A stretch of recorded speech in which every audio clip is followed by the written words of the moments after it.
Greetings and salutations, Dakar fans. Welcome to Stage 10, Day 11 of Dakar 2024. What a day it was. Some brilliant results for South Africans in the cars. I'm Colin. I'm Clifford. And we welcome all your comments and queries. Stand by for the shining performance in the South African contingent today. Brian Baragwanath and Leonard Kramer, second overall in the brand new CR7T four-wheel drive Century. What a race.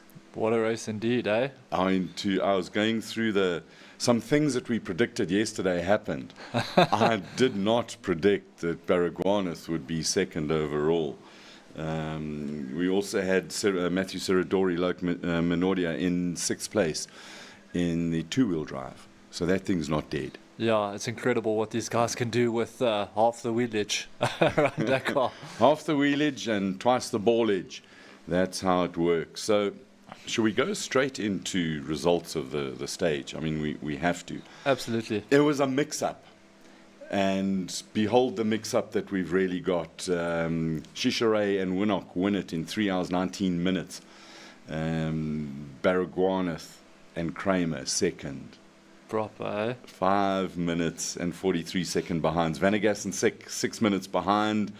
We'll get to Romain Dumas. The reason we mention him, Lamar, racing cars, just throwing it together. Cars, throwing it together, fifth position. Matthew Serradori, 10 minutes behind, and Loic Minodia, as we said, in seventh. And then we go a little bit further down the list to find the rest of the South Africans. So Variawa, 13 minutes behind. Brilliant race, 18 years old. That was the stage he's battled, and he put it together. Marias 12th, Gareth Woolridge 14th. Where are the leaders overall, you may ask? They're not there. We'll talk about why just now. And I want to ask Brian some questions. We're going to talk to Brian Baragwanath. We're waiting to establish the connection. As soon as we've got that going, our tech people will let us know, and we'll just flip right in there, because what a happy man. Woolridge 14th in the rebuilt Ford Ranger after it got distributed widely over the Saudi desert. Peter Hansel 16th, Loeb 17th, Bottrell 20th, 19 minutes off, Laya Sands 21st, and then in 22nd position, Carlos Sainz. 24 minutes behind. Loeb was 17 and a half minutes behind. The time she's getting less, both in terms of the gap and in terms of the days, the amount of time you've got left to carry it on. Remember to send us your questions, your queries, comments, and see if you can stump us. And no catering cooks, chefs, brymasters have come up and stood the challenge of arriving here to cook us supper. So our internal catering team has excelled itself again. Wait till the end. We'll tell you what it was, and we'll give you a rating. Yeah, I think our catering guys are really putting it together, like a lot of our drivers and riders, just because they've had a lot of practice, a lot of seat time. It's coming together. What happened in the bikes today? Okay, yeah, so I mean, this is not the result we were hoping for us Southern African fans, but Ricky Brabeck, as was stated yesterday, he hadn't won a stage. Well, he's done it now. So, yeah, he took a stage win. What a time to shine. Obviously, it was time for him to pull the pin. I did predict that something would happen, but the top three still stay intact, but the times are starting to change quite a bit, and it's going to be a tough ask, but tomorrow is the big stage. So, yeah, let's see what happens tomorrow, but let's move on. We've been saying tomorrow so many times. Yesterday we said it. The day before we said it. But, I mean, we're running out of days now. So, it's time to shine. But tomorrow is one of the most difficult stages in Dakar. So, if it's going to happen, it's going to happen tomorrow. And then, will it be a foregone conclusion? Yeah. Who knows? But racing is racing, eh? It's not over till it's over. Nacho Florimo second, Van Beveren third. The Colonel Sanders was fourth. And then I've got two new entries in the top 10, which we haven't mentioned once in Dakar. But Hannes Noah, from what I understand, Indian, not on a hero. I think they've missed the boat there. But he finished fifth ahead of Luciano Benavides, Ross Branch seventh, and that's a bit of a problem. The gap from him to Brabeck in this stage was 3:45. So now it pushes the gap over 10 minutes, which could be a bit tough. And let me hustle quickly because we've got someone on the line. Kevin Benavides was 8th, so the top 8 all under 5 minutes, and then Matteo Devise, also new to the top 10, 9th, so good ride for him, and then Toby Price in 10th. Bradley Cox 17th, Sharon Worth 32nd, Ash Thixton 39th, Ronald Fenter 75th, and Stuart Gregory 76th. So yeah, that was my quick rush job. But yeah, we've got someone standing by on the line. Is Ash that right? Thixton, we're going to talk to you later. We've got him later. Yeah, a lot to talk about there at auction, and he won a prize today. So that's also something cool to chat about. Brilliant. But my driver of the day has finally come together. Second overall, 5 minutes off the leading time. Brian Baragwanath, you and Leonard Kramer had an absolutely amazing day today. What does it feel like? Yeah, it feels like it's just come a little bit late, but we knew it was coming. It's just been a really hard push until now. Yeah. It's a great relief. Yeah. If we go back a week, it was doom and gloom and heavy hearts in the pits with some of the issues. But a result like today with you second overall and Matthew in 6th just cements the solid work that Century's done. Yeah, we're super stoked for Mathieu and them as well, keeping the overall result strong. So yeah, the fact that we could prove the new car has got what it takes is what it's all about now. Obviously we were hoping to do a better result overall in the race, but new car, you can only do so much, and things did go well and some things did go wrong, but that's the Dakar. How did you do it today? I mean, did you just have a clean run, no problems, drove well, and that's the natural speed of the car? We did have a good starting position. After yesterday, we really pushed hard yesterday. 93rd on the start. We passed 10 trucks. We passed 50 side-by-sides and cars and things, bikes as well. So yesterday we really pushed hard. Today, when we started the stage, we were actually really tired. And I said to Len, you know what, let's just have a clean day. We just focused on the cap, keep momentum, and have a clean day. So yeah, I would say we drove about 90%. We were never over the limit. We never took, blind rises and things. We were never overly committed. I actually didn't predict that we would do as well as we did today, but I think consistency is the name of the game, and also a good starting position. By the time we're 11th on the road, you can really see the tracks at high speed because you're sort of winding between these canyons, and when you're opening the road, although there is 100 bike tracks to follow, the opening cars, we're generally carrying between maximum speed of 170 to 120 around these canyons and that sort of thing. So you can clearly see the lines through the corners as you pick up the caps. What's the best line, and that really helps you keep momentum. So yeah, a good starting position is vital, and also just a good car, of course, and good navigator. Leonard did and really a good well driver today, and I guess a good driver as well. But slow and steady. Not slow and steady, I would say. I'd say we were committed. We were fairly committed today, but not taking any risks. Yeah.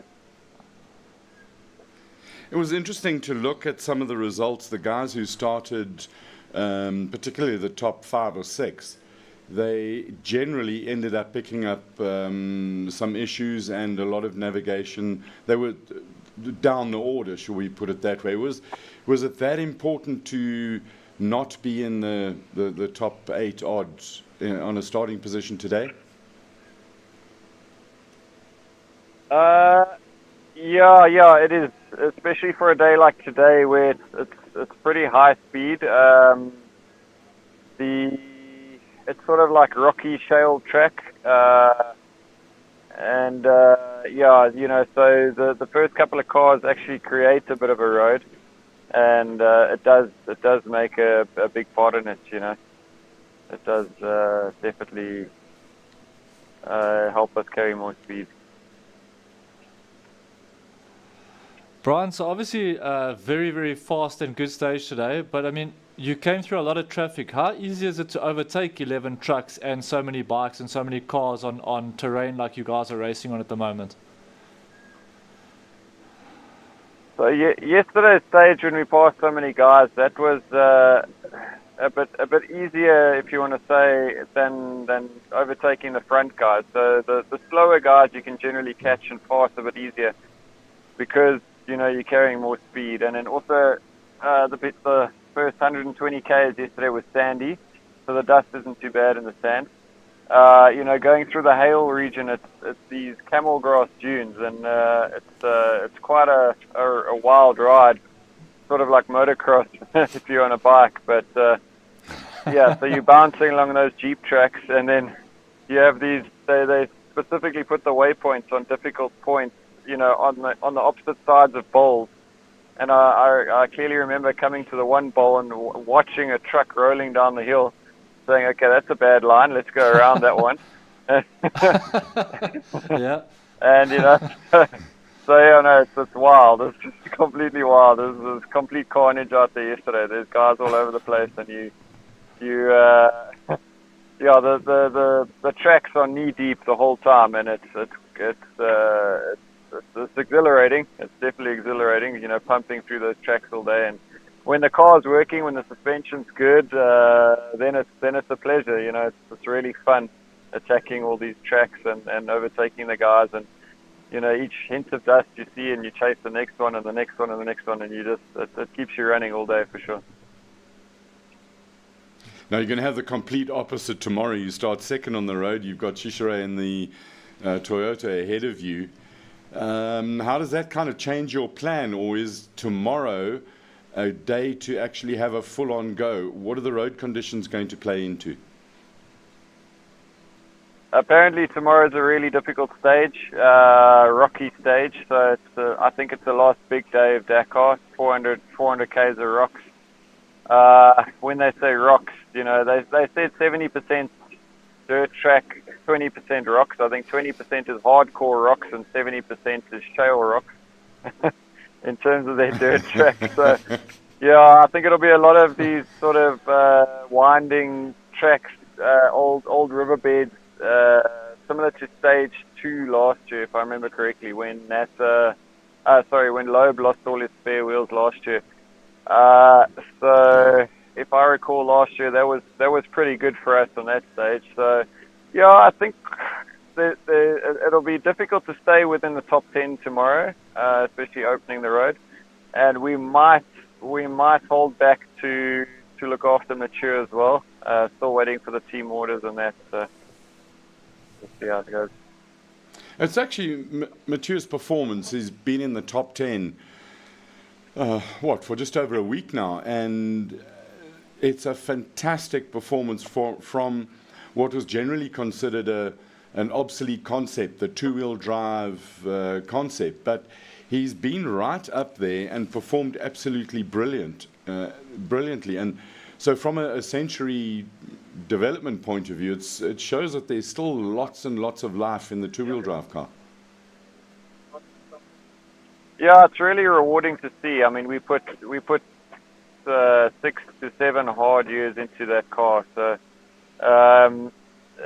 it's great to see that it's paying off. Last year it was a big push to get to the start line with a turbo engine in that car, and when we got here, they gave us reduced power on the turbo engine. This year they haven't. So this year it's finally a chance that car can prove itself.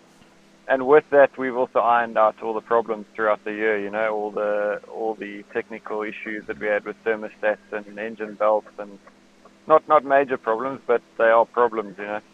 So it's a race-winning package which you can now take and compete with reliably. Brian, you mentioned earlier, you said that you'll wait to see what the team orders are with regards to tomorrow's stage. But have there been team orders up until now, or is this sort of now coming to the closing stages? Now the team is starting to pull together more strategy in terms of protecting results and riders, etc., or drivers, etc. Well, leaving the empty quarter, I gave Mature a wheel, and I had to look after him coming out of the empty quarter. So there's clutch was slipping and that sort of thing. You know, also from a sportsman's point of view, I also want to make sure that he does well. I'm sure if the roles are reversed, he would do the same. So yeah, for us now, it's a big push for the team to do well. And from an overall position, I mean, you sort of Norman nowhere at the moment with the penalties from the days when you were waiting for the new parts. So it doesn't affect your overall position, but it may be a top 10 saver for Century if you can drop the, 12 odd minutes back and help Matthew. Yeah, absolutely. So we've proven that the CR7 has got what it takes, you know, that it is on pace, and it would be nice to do it again, but in the greater scheme of things, I think we want to look after the team. Talking about looking after things, Brian, you're looking a little bit tired. Is that overall tiredness or time of day, or just as the adrenaline and the buzz is worn off from second in the stage today? Yeah, it's before we even started the race, we were tired. You know, getting these new cars to the start line has been a push of note this year. You know, just getting to the start line, we already were pushing all-nighters and all sorts of things. You know, getting the cars with the airplane in time, getting all the parts to the trucks in time, getting the parts distributed between all 12 cars. You know, so it hasn't been the way that you want to race, but in the same sense, we know we came here to do a certain job, and that's to develop the CR7. And so yeah, that's been what we're here to do this year. Hopefully next year we get another chance. If we don't, somebody will, and somebody will be flying for sure. Awesome. Brian, we've got a pretty active comment section, and Cliff, you got any specific questions from viewers? Nothing aimed at Brian at this stage, but let me just scan through. But yeah, it just seems like everyone's just dialing in and saying how's it, and yeah, obviously everyone's super proud of all the South African competitors, but nothing aimed directly at you. But we've got stats galore that we can catch up with later. Awesome. Brian, to you and Leonard Kramer, congratulations once again. I'm so happy for you that after the early trials and tribulations that it's come good. Now go and do it again tomorrow. We'll try. Thanks very much. Thanks for the call. Thanks for taking time out to chat to us, Brian Baragwanath. I tell you, on the one hand, you can see he's just so happy, and on the other hand, he's tired. Yeah, I think he's been through a lot. Like, I think even just the build-up, like I said, trying to get cars ready, and then the rotten luck that they've had moving forward, and now to come to this, I think they've been on a rocky road. But I'm glad at least if they look back at Dakar, they'll have a good moment to savor in the closing stages. So, you know, like, I mean, my dad always used to say when we played golf, you can spend a lot of time in the bushes, but one shot can always bring you back. And it's the same like thing. one goat. One good stage can just save everything. You know, so all the trials and tribulations, they'll look back and say, well, a solid second place. So yeah, proper. I'm very happy for them. Awesome. So let's talk about the rest of the cars from today. Just, shall we just, while we're on a roll? Yeah, you've talked cars. Let's talk bikes. Let's talk bikes. So we've actually got Ash Thixton standing by now, all the way from Dakar. He's at a great stage. He won an award today, but Ash, so good to catch up with you. It's been a very, very good Dakar, and I mean, obviously in the rookie class you're shining, but how's it been so far? How are you enjoying the experience? You know, to start off, it's like, wow. You know, you can't put into words quite how crazy this whole thing is. But yeah, just, you know, it's like a dream come true, to be fair. We did not expect it to be this hard. I'll be very honest with you. It's been crazy hard from the onset. and they just put in a massive like 490k stage on day one, and it was like, oh, what are we in for here? So, I've loved every second of it. I've had a full experience, the highs, the lows, the middles, all over. So, I'm loving it. Super close to the end, but still a long way to go. If that puts the right words together. Yeah, absolutely. So, I mean, take us through it now, because you're a rookie, so you're obviously fresh in the eyes of Dakar. You're fresh meat. But where does this decision come from? Did you wake up one morning and say, you know what, I'm gonna go and do Dakar over some flapjacks and a coffee at Mug and Bean? Or say, like, where does it come from? And if you can, try and convince culinary to compete next year, because obviously I look at you guys and I think you guys are next level and superhuman. But yeah, take us through that decision and also your training in the build up, and was it enough? So, cheapers, I can't even remember the year. It was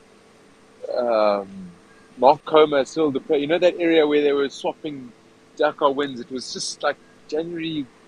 That was Dakar time. My old man, my brother.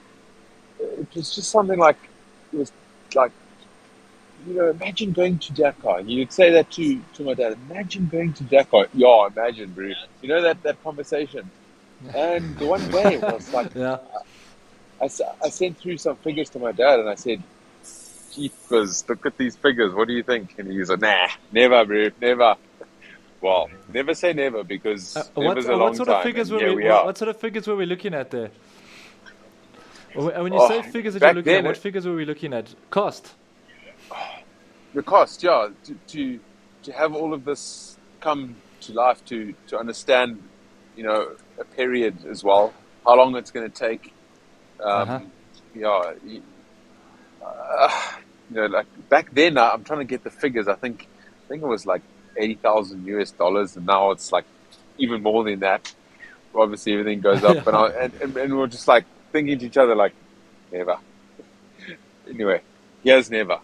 So let's say with that being said now, because you're there now, is it worth the money that you've put out there? Like sitting here with 2 stages to go, would you look and say like absolutely worth every cent? Everyone's got that bucket list, top of the pile, thing they've got. This is mine. Every penny. And it's been, just raising the funds was, a massive part of this journey. So if you want to come, good luck to you. I got a couple of tips to get you going, but 100% worth it. And, I wouldn't change anything, even the big crashes. I wouldn't change, because it gave me a different look on the next step.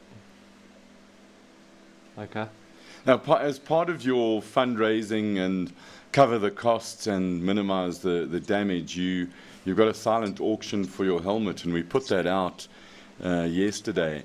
And Simon Murray was in studio with us. And what was his figure he gave? I mean, he said $500, but I mean, what's the chances that's going to materialize? Well, it is. If Simon says it's $500, so I feel like we're signing him up here. Well, we're going to do that, and I mean, we will put it in the link to that in the comments, and do whatever we can to try and help you to minimize the bruising in your wallet, the bruising on your body. You've got to stay on the bike for that. Man, I've got to stay on the bike, Yeah. exactly. It was crazy. Today, one tree in Saudi Arabia was hiding the biggest rock seen. Okay, not the biggest, but just hiding this rock. Just bad timing. Had it been maybe 2 minutes earlier, I would have got a better light of the rock. But, I crashed. I walked around a bit to get up, and I looked, and there was also another crash mark next to mine. So I'm happy to say I wasn't the only one that didn't see the big rock. And yeah, Are you okay, and is the bike okay? I think the bike landed on me, so that's better because I can heal myself. Look, I got super big whiplash. Those Rally Air, the air jackets that Alpine Star are producing at the moment, they're absolute game changers, and what they are doing for the safety of the riders is incredible. So, I got to thank Alpine staff for saving me. And not a stat that I like to hold, but I'm actually, believe it or not, on my 3rd rally jacket. I mean, that's probably the most rally jackets that anyone's gone through so far this Dakar, if I'm right in saying. Correct, yeah. I The first one think actually maybe had Alpine a... Star needs to Yeah, Sorry, carry on. Alpine Star, on the first, after stage 2's crash, it actually managed to penetrate the chest protector side, and even in testing they've never had that. So I gave them something to research. They've actually kept the jacket to take it and look further into it. So, you know, if I can help the riders have a better safety on it, then it's a cuck way of doing it, but I mean, you know, I'm here to tell the story. I mean, it could be a harsh job, but maybe a job in the future. But maybe there's an avenue for you there at Alpine Stars. But As a crash test dummy. yeah, but you won an award today, the Hero Award. Take us through what is the Hero Award? Because it's the first time I've heard of it. But I mean, I'm glad if there's anything to be won, it's we can chat about it here in studio. So it's basically for that fall down 5 times, get up 6. You know, the keep going award. And, you know, the guy that stopped behind me today, he's one of the guys that's allowed to have his camera and stuff. So they got a little bit of footage of me picking myself up and a little bit of shaking off the sand and, you know, and keep on going, you know. And that's what the Hero Award is. They're looking for people that are trying to get there, making sure that, you know, never say quit, never die attitude. So I'm happy to win that. You know, not, you know, want to win a prize for crashing, but I got it. Yeah, but think of it more as the prize for getting up, the prize of toughness, the prize of the guy with the guts who just gets up and carries on. And Ash, I've got to apologise about your surname, Thixton. And sometimes my tongue runs away from me, so I got it right. Thixton. Mine too. No problem, so guys. yeah, we apologise all round. No problem. We're all just human. pushing on now, because obviously, like you said, you've come a long way. It's like your first one. You're sitting 4th in the rookies, if I'm correct in saying. So there's still something up for grabs for you. I mean, bucket list stuff and everything. But we all racers. We all want to do well. That 3rd place is definitely something that can happen. But tomorrow's a tough stage. What's the mindset now? Because we've come this far, but there's still a lot of racing to happen. So what's your mindset now going into tomorrow's stage, which is a big one, and obviously the short stage on Friday? So I've sat down and, you know, it's been so awesome. I've had my dad here to go through strategy. He's always been there for my racing. So easy to relate with him. And I actually was in 3rd for 2 or 3 days out of the rookies. And then I had a mechanical, which is, again, part of the journey. And, you know, we both looked at each other, and the guy who's just in front of me, same pace, you know, if not just a little bit slower. Do I want to take that risk and finish my Dakar in hopes that I get a 3rd place? No. The mindset is steady on. Okay. Tomorrow it's going to be super rocky. Rally bikes and rocks are not friends, from what I feel. They don't like each other. So we need to just steady on through, you know, just to keep a consistent pace. You know, on the days that I've done really well, I've actually had to tell myself, and one of the hardest things I'll admit is telling myself to slow down. Because, like you said, we are racers, we want to race. But slowing down has actually made me faster. So if I can use that mindset going forward tomorrow to tell myself, slow down, steady on, it's worked for me. You know, and in stages where I'd find myself pushing a little bit, stage 2, you know, it hasn't worked for me. So, you know, you come into Dakar and you think, well, I've got a mindset that changes constantly. It constantly changes. You know, today when obviously after the crash I got a little bit further back and the cars started coming through. Oh, it's tough. You know, that dust is hectic. You know, they're also trying to race their race, so you trying to get out the way, you're trying to keep safety at the top of the pile. So, you know, you've got to have that mental fortitude to tell yourself, keep it in contact. You know what your goal is, and obviously my goal is to finish this Dakar, and I don't want to miss a waypoint. That's a big thing. So that is the mindset going forward.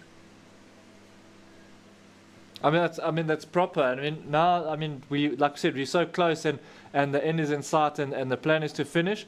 then once you're done with Dakar and you take the third place home and everyone's happy in that, getting back in that and getting back home, what happens after that? Are you going to take a big break from the motorcycle, or are you going to carry on and start for 2025 and start preparations already?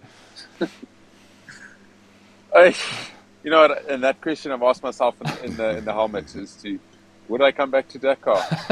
Yeah. It's you know, the training, the time, the effort, the money.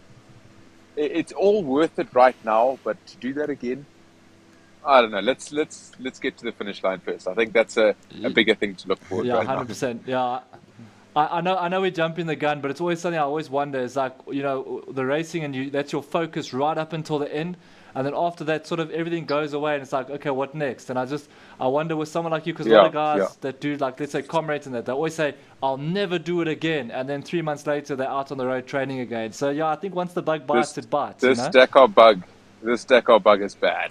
You know, because you know, on the good days, you're like, oh, I'm back. And then you have a bad day like I had today, and you're like, I'll wait a little bit. But, you know, ideally, I'd really, really like for my brother to feel, you know, we started this journey together. It would have been cool to have him here. So to see if maybe I could have paved the way for him. You know, I've done it now with, you know, the guidance of Graham, who was previous Zimbabwe rider. You know, and with Cameron being so close to me, I could really pave the way for him. And, you know, that would be awesome. That would be a dream for me. I know it's his big dream, but it would be really cool. I would prefer it not to come next year so that he does. And in my eyes, that's a perfect scenario. A proper brotherly love, that.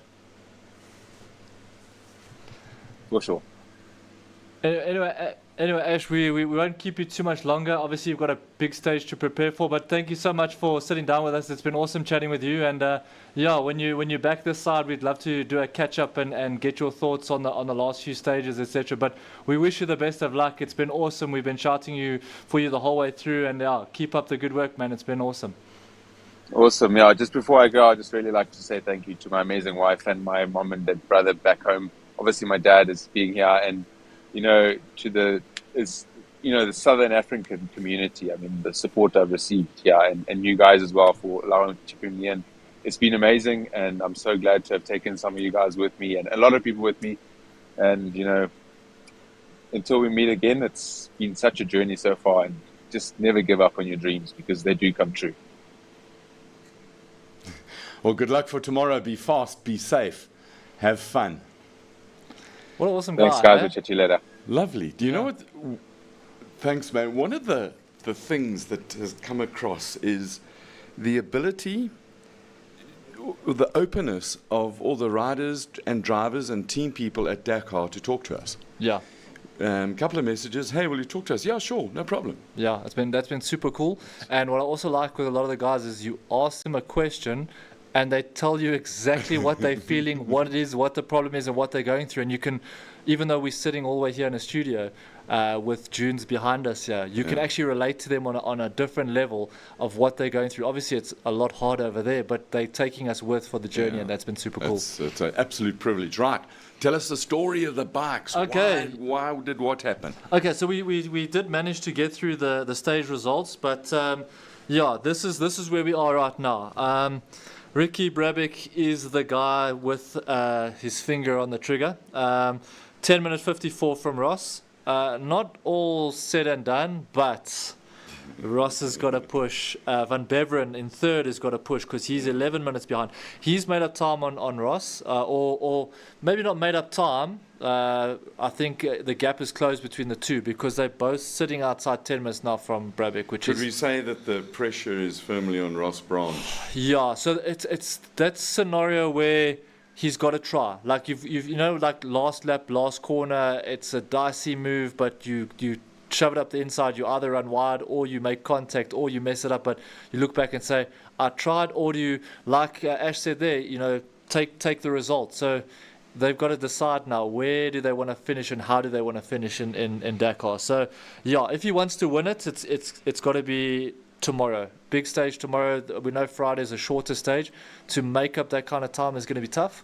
So tomorrow's got to be the day. So we'll obviously all be watching the road maps and cheering every second that's made up or lost, depending on who you're shouting for. But yeah, that's where we are now. It's like, I mean, Brabek's he's been consistent the whole way through. We've seen it, and that's been the way he's put his race together. So if he changes anything, he'd be silly, because it's all in his hands to an extent. So the other guys have got to try now, and they're taking the risk. So yeah, Van Beveren third, Thorimo fourth, who's 13:48 behind, and then we've got Kevin Benavides, Toby Price, Luciano Benavides, Daniel Sanders, Stefan Svitko, and Mitchek in 10th. So the top 10 is pretty much stable. It's been stable all the way through. The same guys are there and Ben in the mix. But we're looking at the top three. We're looking at the top three, yeah. Same in the cars. Yeah, so someone's got to take risk. That's what we're looking at.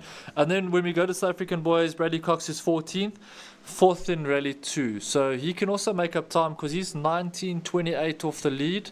It's not a hell of a lot. You know, one guy crashes and you're in the top three. Two guys crash. Or you have a scintillating, exactly. never mind the crash, navigation, punches. So that's the thing. It's like there's so many factors that come into play. You've just got to make sure that your horse is in the race at the end of the day if you want the result. So obviously don't throw it away, but we're in the stage now where our South African boys, if they want the result, they've got to take a little bit more risk, which is up to them at the end of the day on how they want to finish their race. But I still think that Brad Cox has had a brilliant race. He has, yeah. Look, I mean, also winning a stage yesterday, phenomenal ride for him. And I think, I mean, like same with Brian today when we chat to him, is that he can reflect back and say, damn, you know, maybe it didn't go the way we wanted, or we made a few mistakes, but we got a good result, and that will bring them back next year for sure.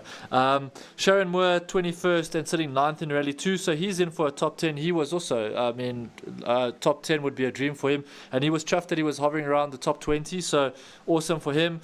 Ash Thixton, 33rd, 20th. Glad you got his surname right, Thixton. Only how many days down the road? 20th in Rally 2, and then 4th in the rookies. So he's also, like you said, he wants to bring it home, but... but what an adventure, what a dream. You have this dream, and you're running at the sharp end of the rookies. Yeah, and the thing is, it's not like he's just an also-ran or there to make up the numbers. No, he's having a full go. He's competing, and that's the thing. It's like, you know, you look at anyone that does something well, and when we talk about stories like this, it gives me goosebumps, because they're doing what they want to do at that level, which some of us will never achieve, never mind just getting there, but to be competitive there is another level. But when you see these stories and that, it's like a Disney movie. It's feel good, it's good, it gives you goosebumps, but it's just so awesome that guys are out there living their dream and getting what they want from it. Stuart Gregory, 63rd, 46th, Rally 2, 9th in Malimoto, and then Ronald Fenter, 66th. 49th in Rally 2 and 21st in I think it's rookies. Yeah, rookies.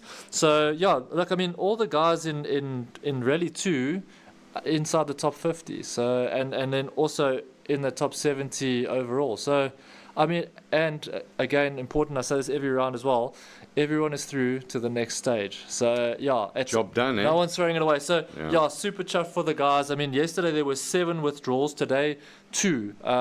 So the Oaks are still falling out thick and fast, but our guys are hanging in there. So we're tough, you know? Yeah, of course we're tough. They What's happening in know class? what we don't know. Lots of stuff. Check out the Yeah, we've got a lot. We've got a lot. And, we've got a lot. So, the cars at the front of the starting order today, the Loeb, Saints, they both had trouble. And with the gaps that they've got in the overalls, it's now a case of who has the less poo hitting the fan. Saints, around about 2 kilometre 250, ended up with flat wheels.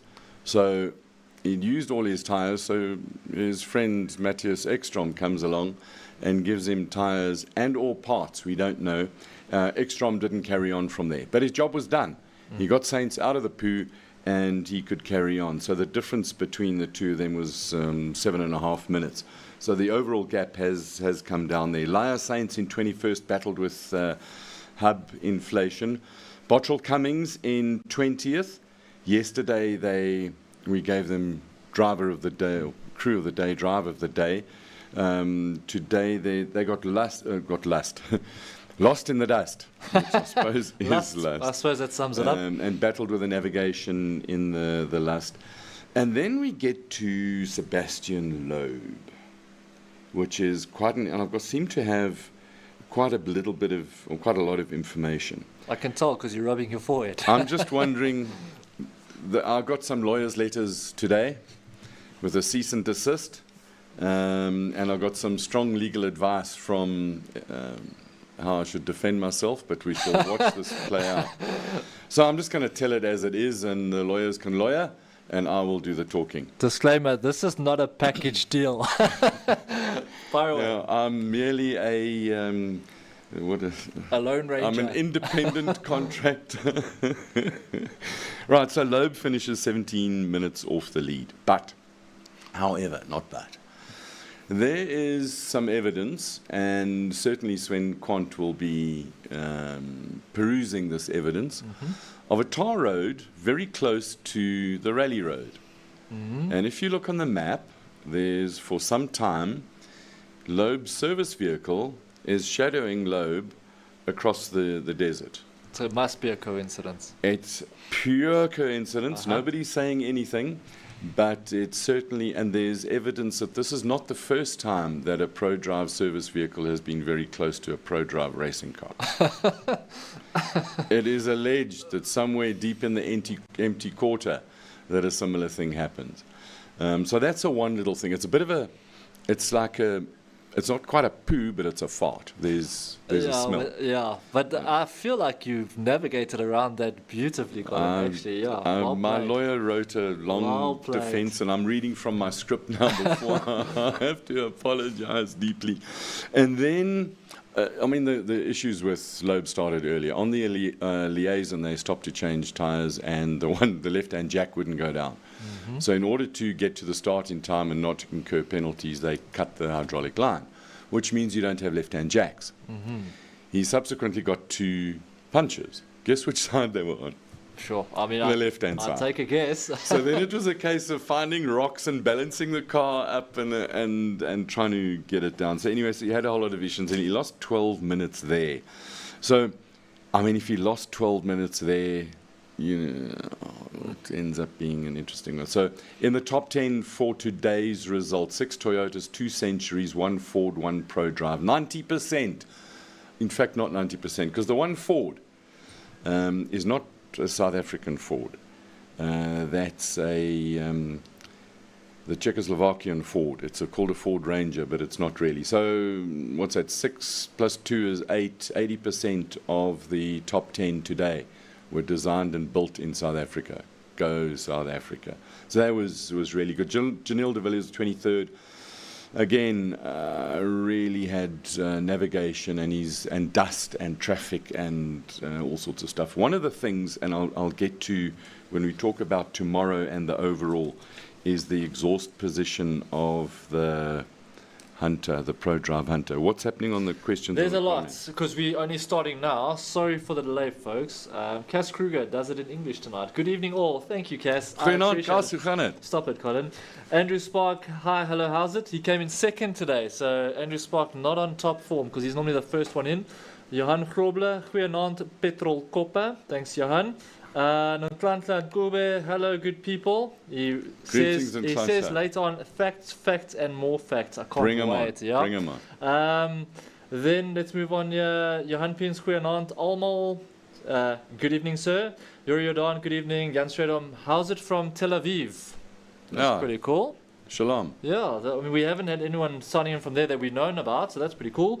Jay-Z Clerk, evening, Dakar family. It's good to have you guys signing in. That's an interesting one, Dakar family. This time of year is similar to the Tour de France, the little bicycle tourism movie with some bicycles in it in July. It is a complete family. It's Dakar time. It's a lovely way to kick the year off. And thank you all for watching. Keep the interaction coming. We love it. Right, then we've got Johan Grobler. I'm cooking lamb, Rogan, Josh. What is that? I don't know. I'm cooking lamb, Rogan, Josh. I know Joe Rogan. Yeah. Who's this Josh Rogan? Josh Groban. While you eat lamb with wine. Sounds romantic. Might be a bit of curry and all. Could be. But yeah, we also had a meet, but stay tuned for our assessment and evaluation later. Well done to the BB on 4 wheels. Absolutely. Yeah. Super proud. Considering what they've gone through, proper. Ross, make my Seneviers klaar. Makes my nerves finished. Yeah, thank you. Just Colin. for your. Yeah, no, I just mean, helping. thank you. Very English. You're done. It was a good day for South African competitors. Good luck for tomorrow. Yeah, it was. Bikes, okay, but cars proper. Oh, we've So, had 2 good days in yeah, the cars. Yeah, we can't, and I mean, good day yesterday on the bike, so we can't have Yeah. it all. Cass Kruger, coin flip once decided the winner of the Dakar. Yes, we have had that Yeah. before. That was the first one or something like that, but yeah, that's crazy. And a motorbike won the very first Dakar overall. Something like that, yeah. Atlanta and Kube, Dakar 2024 may only end in the Arabian Desert on Friday, but it was 15 years ago on this day in 2009 that Janelle de Villiers surged Dakar victory in the first South American edition. Sorry, my Yep. bad. South American edition, yeah, 100%. VW Amarok. Yeah, it's funny how they just lost interest in South America, hey? I don't think they lost interest in South America. South America lost interest in handing over truckloads of dollars to the organizers, and the Saudis had more dollars to do it, and Yeah, interest financially. it's the way of the world. Yeah, absolutely. The thing is, Saudi money is proper money. Cass Kruger in 1989, Peugeot Talbot Sport Team boss Jean Todt didn't want front-running drivers to keep duking it out and risk the manufacture of victory, so he flipped a coin to see which driver would take the win. Interesting, Indeed, and that was when they still used to run helicopters following the cars. Yeah. They would load a helicopter full of parts. Now you can't fly anything anywhere near a car, not even a drone. And if parts miraculously just arrive at some place on the track, generally it's kind of exclusion. Angelo Marcia, how's it, everyone? Another exciting day today. Absolutely. Johan Etzebeth, does Brian have a car for NASA? What do you think, Colin? Do you think he has a car for NASA? That saga is still brewing. The CNC, same thoughts there. NASA wants a race car. Dickie Carstens, like the background or wallpaper changes, you've been doing it since. Do you have? Excuse me. Let me calm down. focus, boy. Yeah, just regather myself. You have been doing it since the Raceday interviews. Yeah, we challenged Peter, and he's been on top of his game. So yeah, he's keeping it fresh in the dunes for us. Yeah. He says since day one, but we go with the audience here. Yeah, audience is right, Peter. Can you just get your stuff together? There's more of them than there are of you. Atlanta maiden SA cars dominated the top 6. Well, I mean, they've just dominated the whole way through, haven't they? Yeah, absolutely. Johan Pins, what happened to Janelle today? Place 27, not good We at spoke all. about that. He's now hanging on to the top 10, and another day like this today, and he will be gone. Yeah, look, I mean, Not gone. I mean, Janelle's never I gone. mean, yeah, it's tough. It is what it is. But yeah, from the challenges that they've had, I wouldn't say it's the be all and end all in terms of results. But yeah, it's been a proper Dakar for them for what they've gone through. He's finished, I think it's twice. Out of the 21 Dakars that he's done, he's finished out of the top 10 twice. Won it once, he's still in the top 10. So yeah, not over. Yeah. Johan Grobler, this is for you, Colin. When did Janelle first race a Toyota in the Dakar? And we want the month, the day, and the hour. Well, it was in the January. contract sign. That much I know. Nice. We're on to a winning start here. Simon Murray, that name sounds very Yeah. familiar. Hey guys, have a great show. Thanks for joining us last night, Simon. Yeah, it was Simon, great it to was have proper. you here. Yeah, it was a lot of fun. Yeah. And also, I don't know if you saw this earlier, but we have made sure that your $500 bid has gone down on Ash Thixton's He helmet. said $500. Yeah, I mean, US dollars, not Zim dollars. Yeah, no, we did clarify that. No, Simon's got a money-making machine that he fires up every now and then. He also says well done century. So yeah, proper. it was proper that, really. Atlanta Honda recorded a 1-2-3 back-to-back for the first time since 1986. Sure, they're just coming in thick and fast, eh? Whew, I must read faster. Well, yeah. do you want to read that stuff while I try and talk about the overall? Go ahead. In Yeah, the let me see cars? what I can catch up. Yeah, find on something here. interesting. Come on, challenge him. Top 10 overall. 7 Toyotas, 1 Ford, 1 Hunter, 1 Audi. And I think that bit there, the 1 Audi and the 1 Hunter, those are the fragile ones. Let's just go very quickly. Carlos, 41 hours, 35 minutes. Sebastian Loeb, 13 minutes behind. It's come down from 20 odd minutes. Then Lucas Marias is an hour 12 off the lead.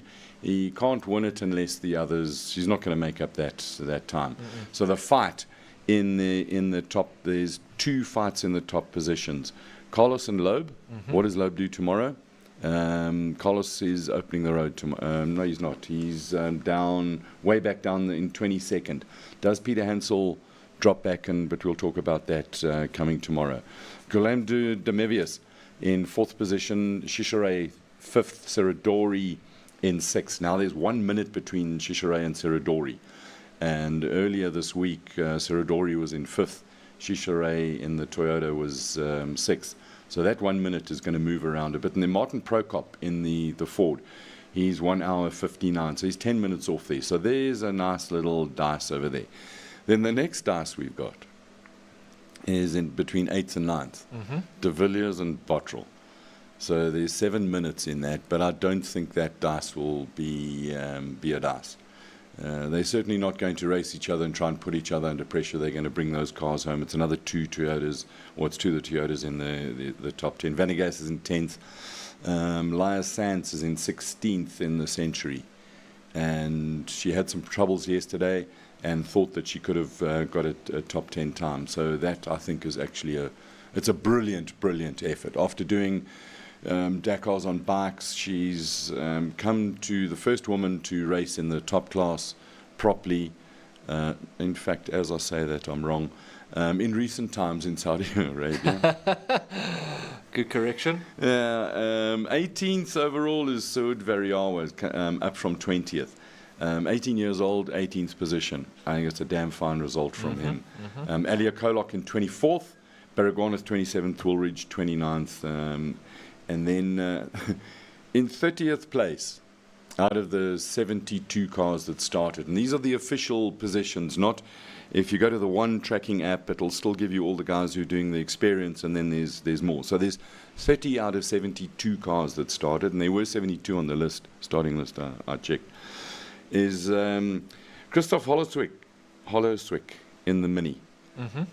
His total race time, and Carlos's race time is 41 hours 35. Holowitz's time is 88 hours and 40 minutes. He has 65 hours of penalties. No, man. How should you know? It's like demolition derby out there. Yeah, so he's lost in it. In the two-wheel drive part of the Ultimate. So the Ultimate class is for two-wheel drives, for four-wheel drives, four-wheel drive relatively standard, and then for electric or generator cars. Seradoria's first, Sands is second, 30 minutes behind Seradori, and then Lavielle is in between. She can catch him, but let's just see. It'd be great to have a 1-2 in the two-wheel drives for Century, and I think they've at the beginning of the race it was doom and gloom, and we forgot about the two-wheel drive Centuries, but they've come good. So that's the overall at the moment. And we can talk about what it means to whom and where and how. Yeah. But you want to do some more of your questions? Okay, let me just try and get through the lot here. Cass Kruger, Janelle's first drive for Toyota was 2012. Penny D'Souza. Yeah, that's right. My research department. That's what you were thinking. Sent it to me as well. Thank you very much, Andrew Horn. We missed you, you holiday boy. Penny D'Souza, is Ash the first Zimbabwean to compete in Dakar? Such a great effort, another South African rookie and biker doing the continent proud. I want to say South African. There was another Zim, so I'm going to say no, there was another Zim. But we can't tell you who. No, in his interview he did say that he's got a mentor over there that raced Dakar before. It was last year, actually. Yeah, so I can the research department out there, this is crowdsourcing information. Peter. Then... Johan Krobler, when did Peter Hansel start in the car category? Yeah, they're testing you today, hey? These guys all on dates.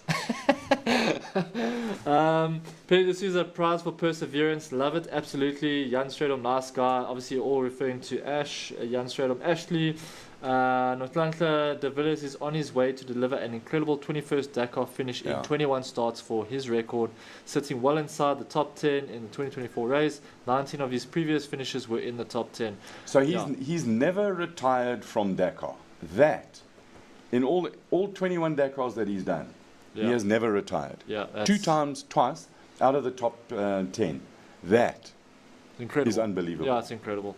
Calvin Rodemeyer tuning in from Zim. All the best, Ash. Janil De Villiers holds the record for the most top 10 finishes. He's on his way to make 20 consecutive top 10 finishes. That's Nklankla. Someone's helping you here. Kaskruya again coming to your rescue, eh? How much are you paying her? And what is the arrangement here? Because she's quicker than our research department. Peter Hansel started in the car category in 1999. Jay Ziegler. And what car was he driving in 1999? Throwing it back at Cass. The Sorry, hint. Cass. The hint is we've interviewed him once and we're going to interview him again tomorrow. Oh. He drove a Nissan. Are you throwing out Designed hints for and tomorrow's built in day? South Africa, yeah. Yeah, Jay Ziegler, all the best tomorrow for the race. Ash, slow down to go fast, mate. Godspeed, absolutely. Yeah, everyone's sort of reiterating Lee Roberts, what an amazing young man. Ash, keep it upright. Jan Grobler, slow down, we're in a hurry. Pierre, amazing how humble these talented, brave guys are. Absolutely, that's one thing I've enjoyed the most about doing Dakar is just how super cool everyone is and how willing they are to talk to us about everything, which is lovely. Friday night we're going to have a great show, so don't go out and go and hunt bonnets. We've got Ross Branch who's going to talk to us, and Guy Bottrell who very kindly agreed to talk to us. So it's going to be a great closing show, and we'll have Stuart Thompson in studio with us. Stuart, who has an encyclopedic knowledge of all things motoring and racing, and we started this Dakar with Stuart, and we're going to wrap it up with Stuart. So we've got 2 more days left. We've only got a couple of interviews. It's lovely. Yeah, it's been a good one. Johan Grobler, these guys are amazing. Physical strength, fitness, and mental toughness. Acers. I think that word sums it up perfectly. Bonneville Brew. This is a good one, and we discussed this outside, and Ash touched on it as well. I've seen a Dakar finishers medal here in SA, and it sparkles. It shines brighter than a podium result. Just saying. Yeah. Yeah, and that's the thing. Yeah. Take the finish. Isaac Beitel, Rossi needs to be faster than Brabik by 1.5 seconds per kilometre. That's a lot, eh? Tough, it's significant. Tough ask. Also, no water carrier for him. Rossi has done so well already. If it happens, it happens, but he's already a hero. Good luck, Rossi. Absolutely. Craig, Galvin, hi guys, welcome. Awesome show and updates. Skull Kluter, hi Colin, I enjoy your French comments about French teams. Keep going. Don't encourage him, please. And then, hi guys, great show, keep on doing it. That's from Johan Pins, and I think that's us up to date. We do have hero minutes with Ross catching up from today's stage. Ross Branch on a hero. I mean, what else would he be on? So yeah, absolutely. So we can catch up if Peter's ready, and then we can talk about tomorrow. Peter's ready. Take it away, Peter. Stage 10 out the way, and I had so much fun. It was really, really cool. I enjoyed it from the start to the finish. I made a couple of small mistakes, one just before refuel.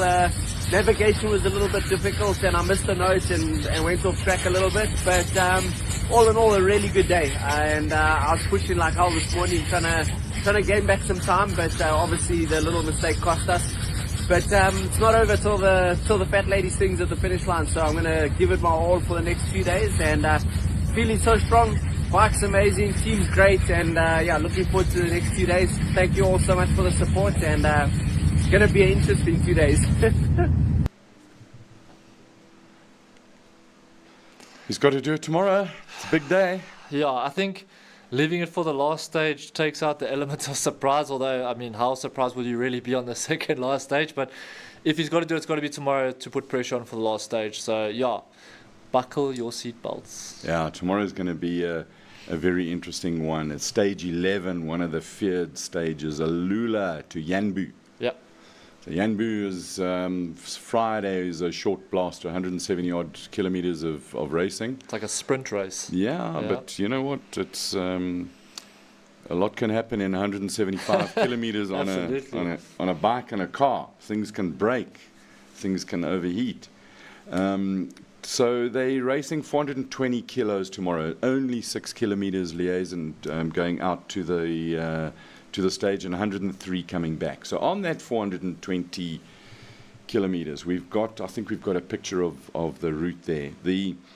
What it says in the notes and the briefing is stones, rocks, and punches. Yeah, that's the same briefing I got. How exciting. Yeah, 77% is dirt and 19% is stoned. But who was it earlier saying that the 19% of stones is hard rock? And the interesting thing with these rocks, the type of rocks that they've got there, they're sharpish rocks. And you'll see that the cars want to keep the yaw angle low, because the minute it kicks out sideways, it's the sidewalls that get cut. So I think tomorrow is going to be a story of looking after tyres and having a supply of tyres. Yeah. Now, the guy who's got the supply of tyres is Carlos Sainz. The guy who's got the riskiest tyres and the car that's got the riskiest tyres is, guess which one? The Pro Drive, the Hunter Pro Drive. And yes, I do have legal advice. So it appears that if we go back and look at the number of punches that the Pro Drives had, their rear tyres are particularly susceptible to punches. Turns out that there's another reason. That the exhausts on the car tend to heat up the rear tyres, allegedly. Okay. I am told. Sources have revealed. Somebody close to the situation has said that the rear tyres do get heated up from the exhaust of the Ford twin turbo, the fragile Ford twin turbo in the front. We've seen Loeb have problems 3 days in a row. They're minor little problems.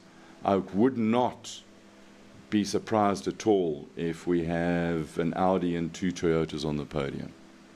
So in my opinion, Loeb is 13 minutes behind. He has to take all the risk. He hasn't got a helper.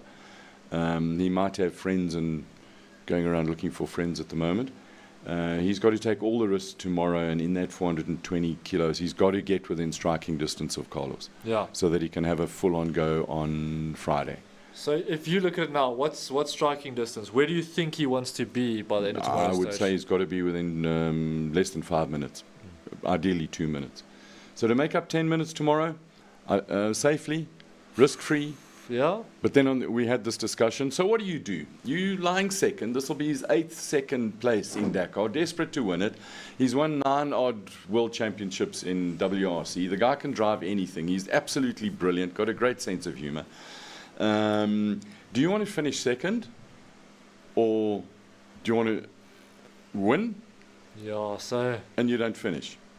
So I mean, it all comes down to circumstances. So I've been in positions before where it's like, cool, take the second place. It is what it is, you know. Like if you can't challenge, but if you've got a record of finishing second, I almost rephrased that the wrong way. But anyway, yeah, if you have a history of finishing second so many times, you want to win one. You know what I mean? I know. But so yeah, I think it's down to him. But I if it was me and I've got that record for finishing second, I'll go flat out tomorrow.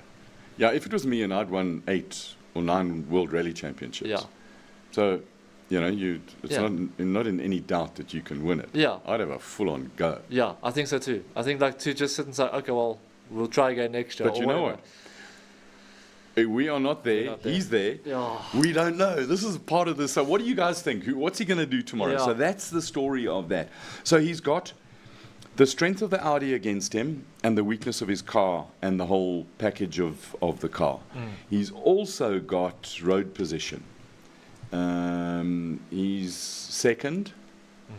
Does Carlos back off and let him past? He loses 3 minutes and let Loeb try and get lost? Yeah. I don't know. I think that for me makes the most sense from a racecraft point of view. Because you don't want to lead. You don't, like second last stage or whatever. Do you want to lead? No. You just want to shadow and make I sure. don't know. Keep control. If you don't. It's going to be exciting. So Yeah. I'm going to be glued to the maps and the results tomorrow. Well, not Absolutely. glued. I do have some work to do to try and fix people's houses. What I really am hoping is that Bottrell can bring it to the end, and De Villiers. I want the two of them in the top 10.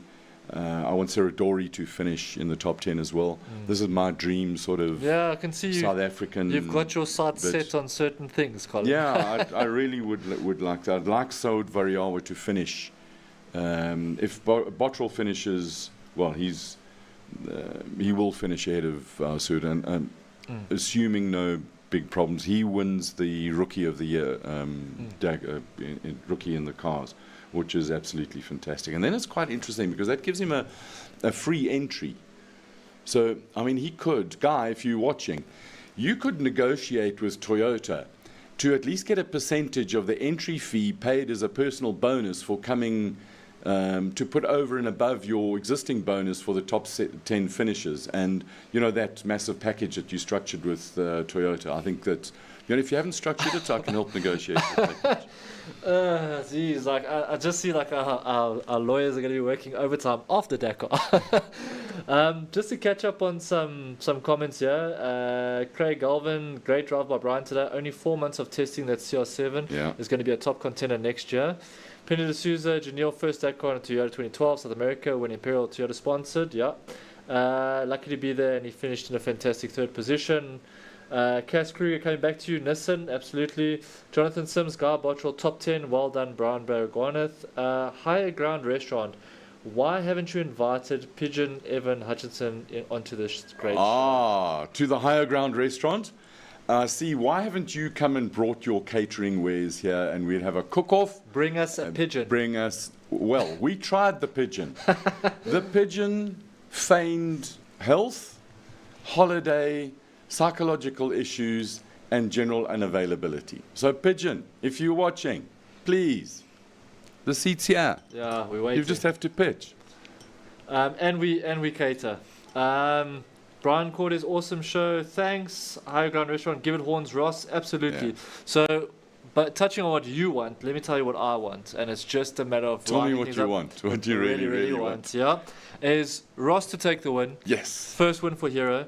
He's number 46. Rossi is my favorite rider. It's the 46th annual Dakar. Just line it up. It's all lined up in the stars. So that's what I want. But I don't want him to throw it away. So, you know, a first, second, or third, fantastic result. I'm sure he'll be happy with it either way. We all want to win, but sometimes you just got to look and see what's possible. So, yeah, we all want Ross to win, but bring it home. That's all we want. To go and race Dakar and come in the top 10 is a major feat. And then, obviously, all the SA boys to finish. They've all come this far. Yeah, they've all come this far. The guys Southern African boys, yeah, my mistake. They've all come this far. I mean, the guys that have fallen out, hard luck. It was unfortunate. It is what it is. But the rest of the guys have soldiered on the whole way through. So, for me, what I really want is just everyone to bring it home. Fantastic result for everyone. And then we can all be happy and merry going into Feb. Before we say goodbye, one more comment. Yeah, well done, guys. You've been awesome with all the news and interesting details. Thank you, Nuno De Cunha. And then Kath Kruger, would they inflate the tyres more than usual to protect the sidewalls? I wanted to get to this one because that is an interesting question. What are your thoughts? Especially if the tyres are overheat or getting punctured because of the heat from the exhaust. I don't think so. I don't know, but I don't think so. They would run to their normal pressures. In the sand, they've been running around about 1.6 bars from what I recall of some of the figures that I saw. Yeah. There's a few guys that sort of reiterate here. Hasn't Loeb's strategy of purposely missing a waypoint and incurring a 15-minute penalty a few days ago come back to haunt him? Haha. Any penalty comes back to haunt him. Nobody misses a waypoint on purpose. Yeah. Jan Pins, Loeb flat out tomorrow. He's going to drive to win, not just to be there.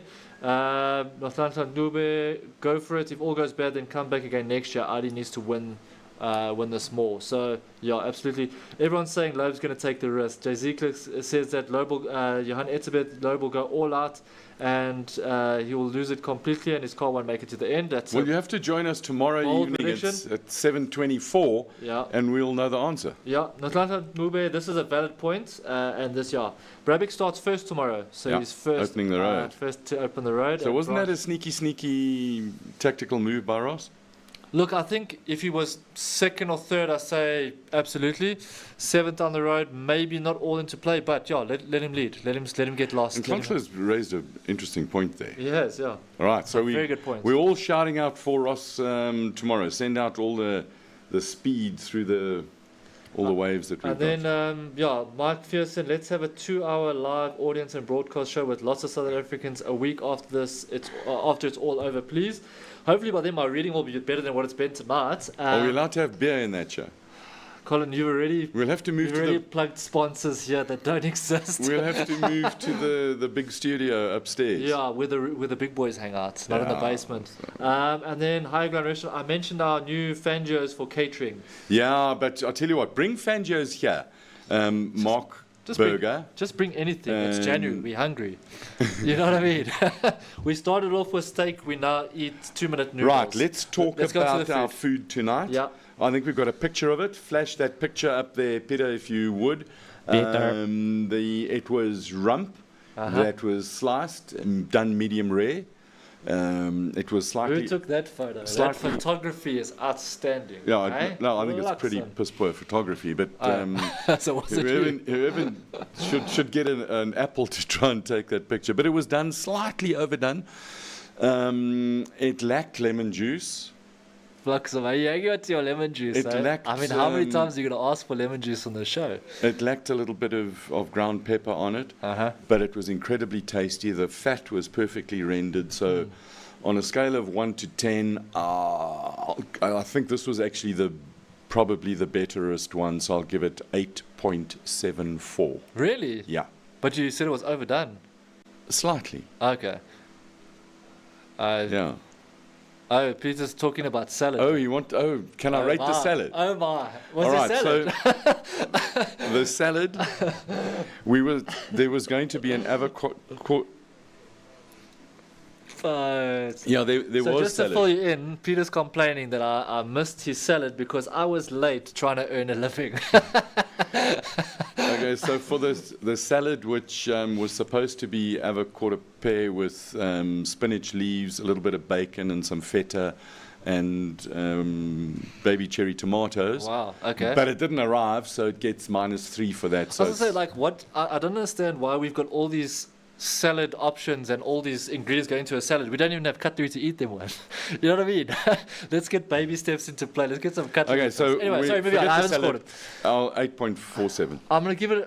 I preferred the steak from earlier in the week. I'm gonna go with 7.3. Have we kept track of any of these scores all the way through? Who's on the leaderboard? It's still Henk. It's recorded. Okay, yeah, but do we have to go back and go through all this rambling So to now the pick up the challenge, scores? the challenge is to put together a menu. We've got 2 meals left to put together the menu for tomorrow and Friday. So if you've got any ideas of what we can do with our limited culinary abilities, Mark Burger, the challenge is still out there. I think we could have some salmons. Let's go and catch a fish and chop it up and, yeah. In the bowl there. Right, enough of that. Yeah. Tomorrow, Thursday, the whole day.